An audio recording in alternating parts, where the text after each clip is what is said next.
Are you stuck? How about unhappy?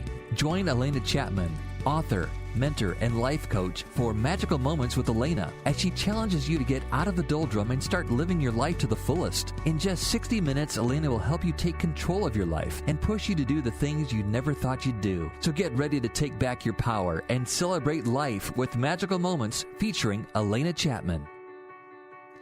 Welcome to Magical Moments for that ease and that betterment in your life. Doesn't that sound so just wonderful? I'm your host, Alena Chapman, and boy, do we need that ease and betterment in our life. Today is an Ask Alena day, and I'll tell you what, this one is a unique one, so I think you're gonna benefit big time from this one. I think everyone will. Send it to your friends. Tell them to listen in, because I'll tell you what, we need this today. I did a poll, guys. I saw some incidences happening. You know, people pulling off the road and yelling at strangers. I mean, real anger things. People honking at the littlest thing. People giving the finger to other people. I witnessed all this real aggression, even in the grocery store. And I started to say, what is happening to my town? And so I started talking to psychologists, general practitioners in the area. And then I even thought, if this is happening here, is it happening all over? So I contacted my friends in New Jersey and California and Texas and Illinois and Mississippi. And I just started talking to doctors and psychologists and counselors. And guess what I found? It's not just our own little town, our city. It is all over. And what is it? It is this post-COVID anger, fear, and depression. Yes, we have had an incredible crisis that we're not even registering in ourselves.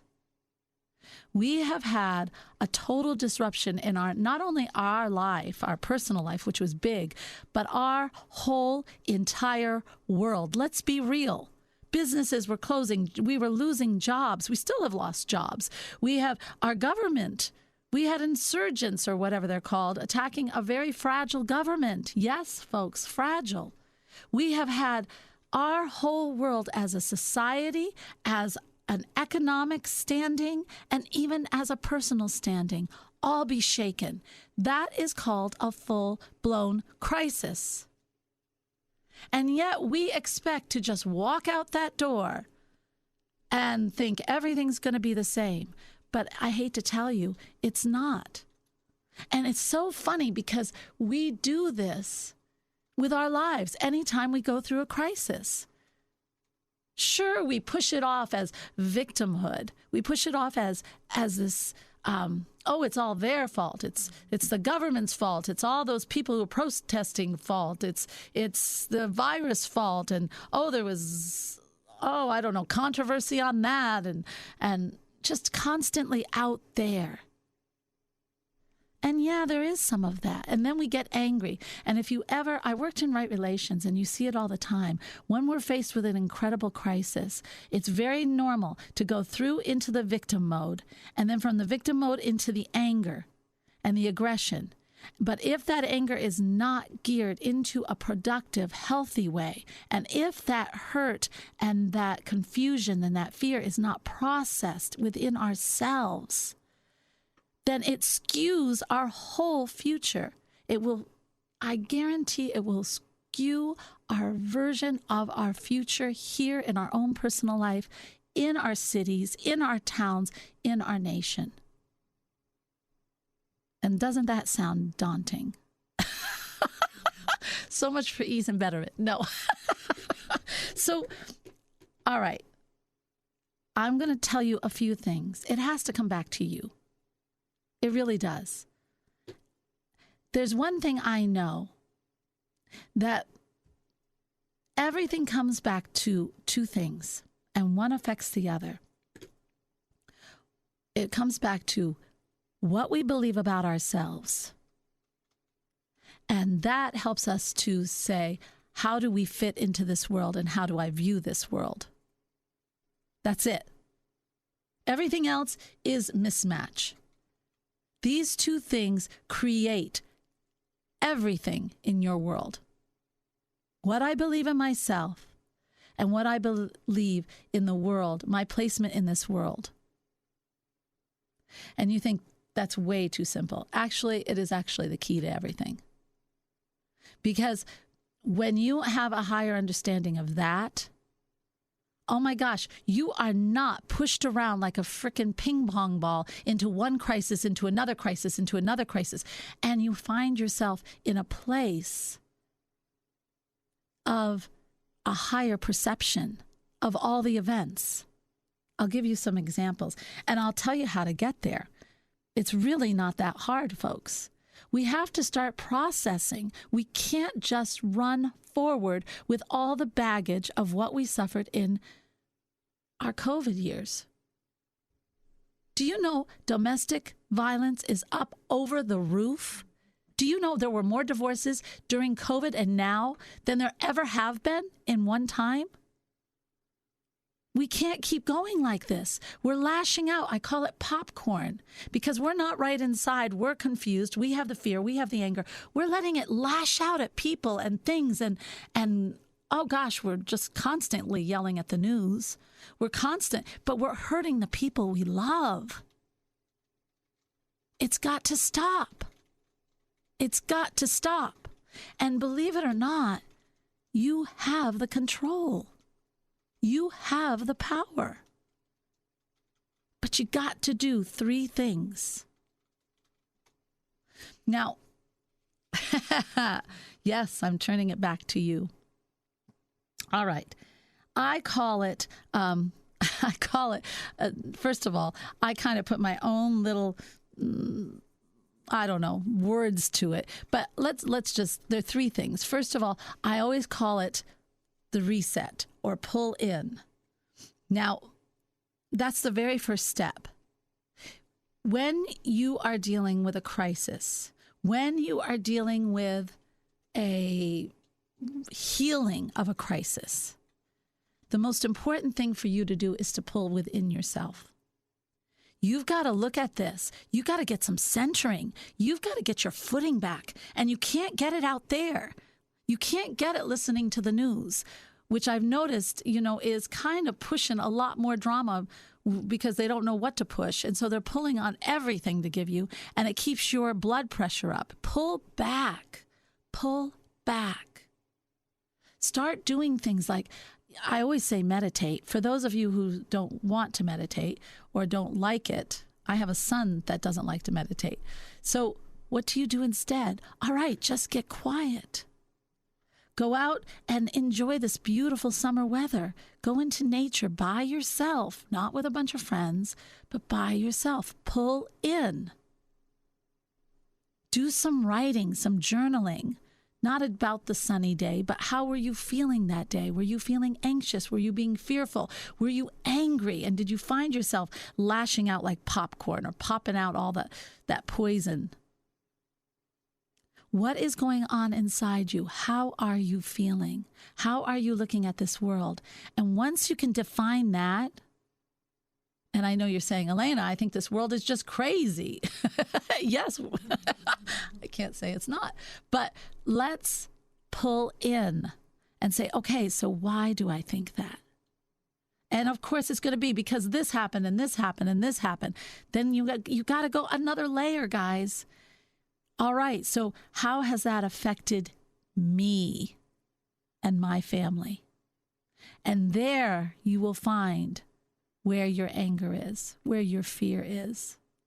There you will find what's really, really, really getting to you. And you might find it's not wearing a mask or not. Maybe you felt inconvenienced. Maybe you felt, I'm just talking about the masks. Maybe you felt your freedom was taken. I know a lot of people felt that way, and that creates anger. Well, why do I feel that? I mean, why is that so important to me? You have to deal with the core of you. It's so important. And when you do, then you admit, okay, I got to heal this. I got to think this through. I got to figure out why it's affecting me so strongly. See, I know that things are happening out here, but it's how we respond or react to it. If we are hurt inside, maybe we have already a terrible hurt in there about betrayal, and we feel this was a betrayal on ourselves, on our world, on our accomplishments, on our family. If that's the case, then you've got to heal the betrayal before you can get a new view of what's going on in your future and in this world. You've got to go down to the core. Otherwise, we wear it like a badge. And anytime we wear anything like a badge, if I go through the world thinking I am a warrior, then guess what? I am going to get more things to fight. If I go through the world thinking I have been betrayed, guess what? I am going to get things that happen to me personally and in my whole world that betrays me more, that I have to learn the lesson from. It's just the way it is. You've got to go back, be quiet, retreat, go inside and say, why is this? Why is it if I wear a mask, it's bothering me so much? Why is it that losing my job, I feel like I cannot get up from this? Why is it that now I have so much fear, I can't step out the door even though I'm vaccinated? Why is it that I am so waking up with these panic attacks now? What is going on inside of me? And like I love to write, you can do it anyway. All right? And once you find that, once you get down to the core, then now you can work with it. The next step I call is energy.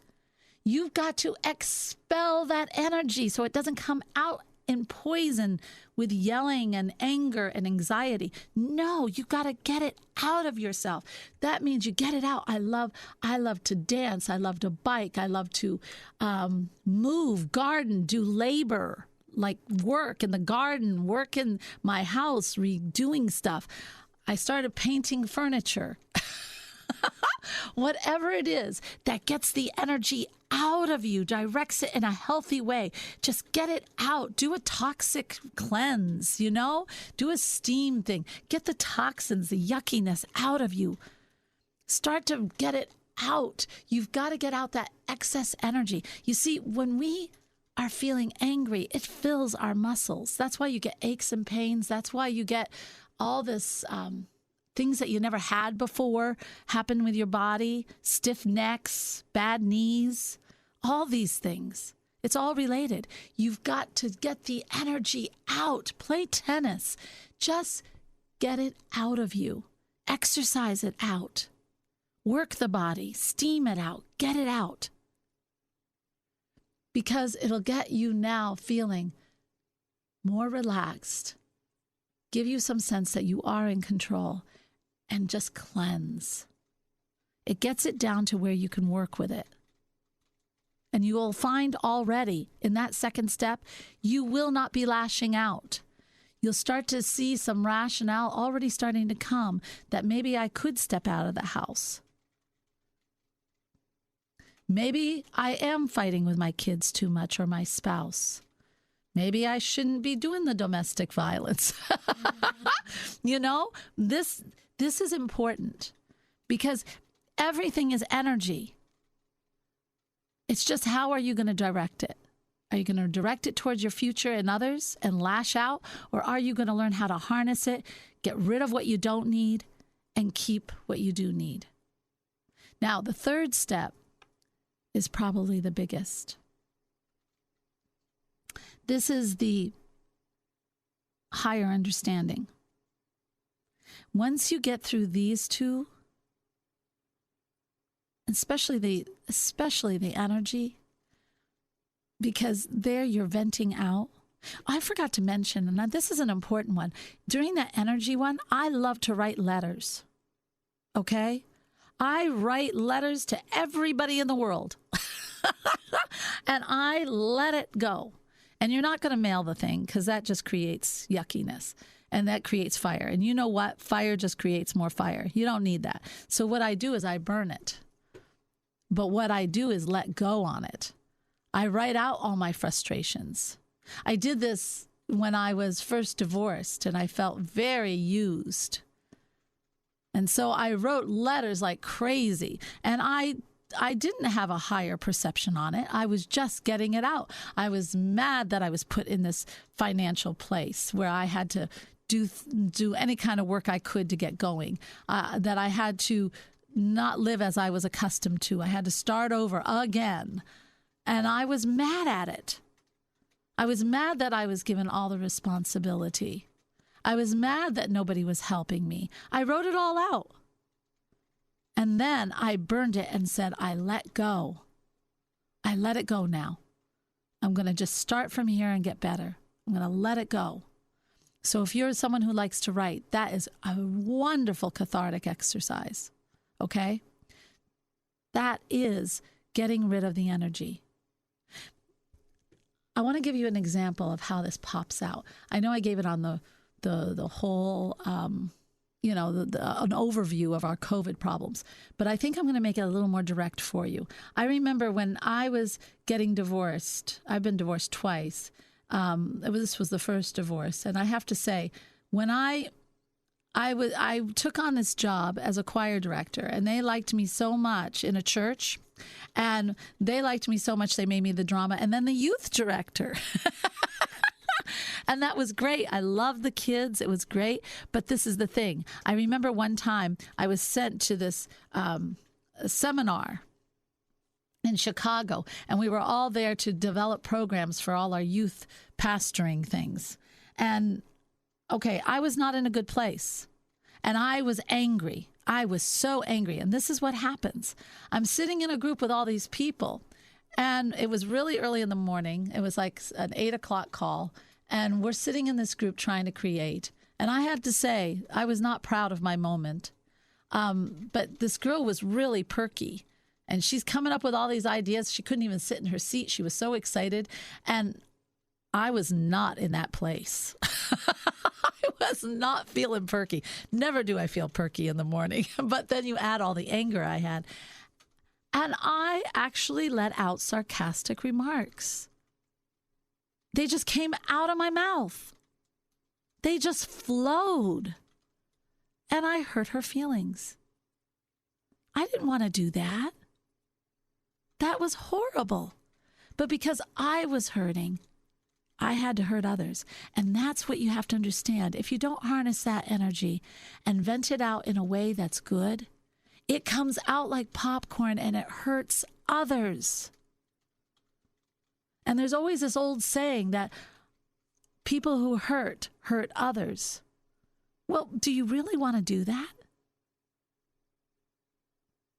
Do you really want to be that person who's causing that, maybe that person who's on the road, who's having a really, really bad day, and you're honking your horn like crazy at them all because they didn't move on the light right away? Do you want to be that person? You got to take control of the energy. You've got to vent it out in healthy ways. Now, let's move to the third. And I love this third step. This is where you gain a higher understanding. Once you get that energy into an area where you are letting it out really healthy and you can feel the difference, you can feel your muscles loosening, you can feel yourself just feeling, okay, I can take a breath finally. Then you can start looking at the situation, yourself, and what is going on with you. And then you will have a wonderful time looking at the world and saying, wait a minute, what is it? Can I deal with this problem? What is it that I want out of this world? What do I want to create? Do I want to be stuck in my house forever? No. Do I want to be the mean person? Do I want to be the one who's reprimanding everybody in the whole wide world? No, I want to have peace. I want to move forward. I want to build my life. And before you know it, you start stepping out in the best ways you know are best for you and your family and the ones you love. And I love when it starts reaching even a bigger part. We always get so angry at things that let me put it in another way, a better way. We get so angry, but yet we don't do a darn thing. We just yell and scream and throw our little temper tantrums like we're in the store, a 5-year-old child in the aisle. You know what I did with my kids when they did that? I left them in the aisle. I went to another aisle. I didn't need that at all. You want to be a little hissy fitter, go be a hissy fitter. And that's what you do. That's what that anger does. Boy, I'm really giving you a lecture here, aren't I? Sorry. But it's really something that's important. Instead, when you get that higher understanding, you don't have the anger. But what you do see is where you can make the difference. If I don't like what's going on, well, you know what? Maybe I'll start attending some political talks or discussions. Maybe I'll write a letter to the editor.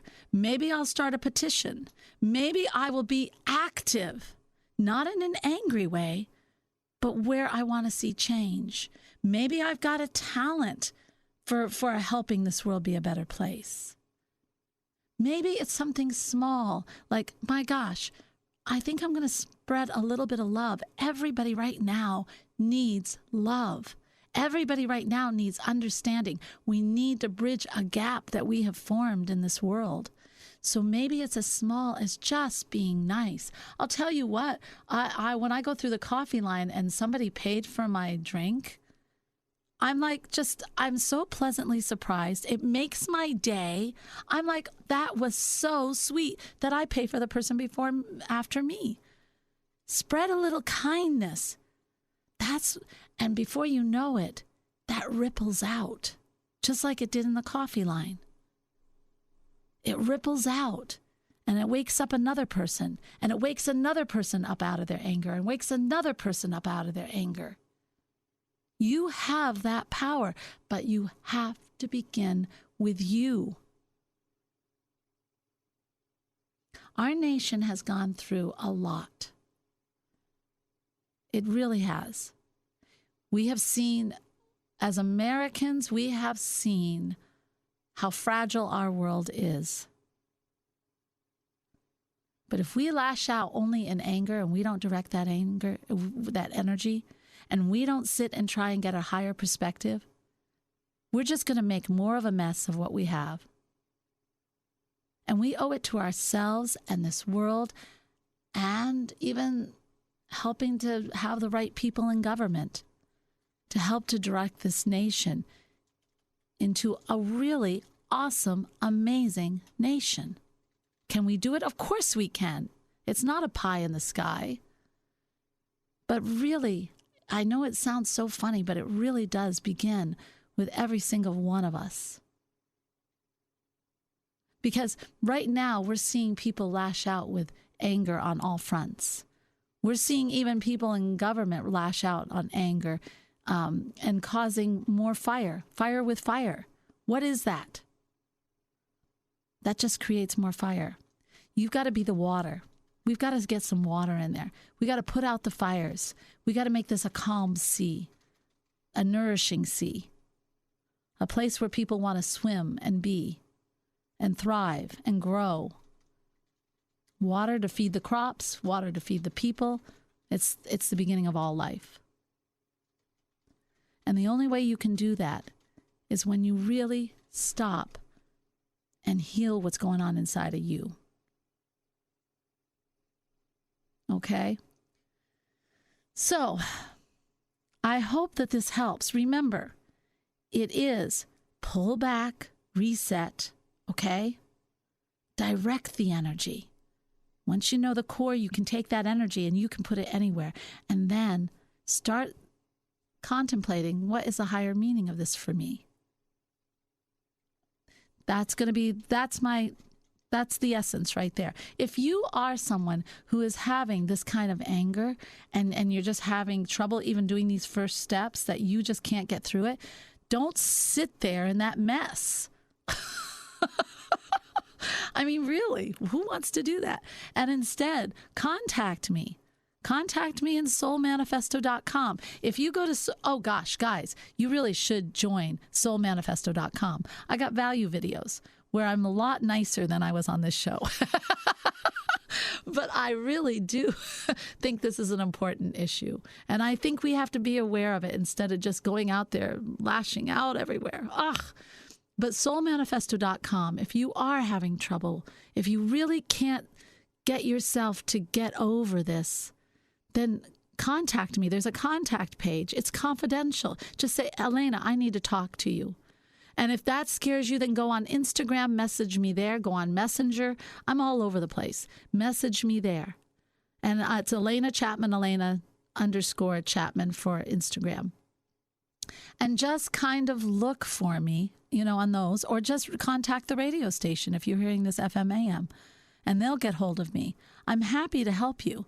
But soulmanifesto.com is an incredible place. And if you're at the place where you say, okay, I've had enough, and I want to have the power to design my life the way I want to live. I have a start at a job. What do I want to do? How do I get started with this? Then I'm telling you, I have that's why I got the Inevitable You. And if you're interested, ask me about that. Okay? I know Spirit is love. And when we learn about ourselves and how we relate to the world, we're saying, Spirit, we're ready. And we all want to be ready. Have a wonderful week of discovery. I love you all so much. Namaste. This has been Magical Moments with Alena, featuring Alena Chapman. If you missed an episode, download it now on iTunes, Spotify, TuneIn, CastBox, Deezer, Stitcher, Google Podcasts, or your favorite podcast platform. Learn more online at soulmanifesto.com.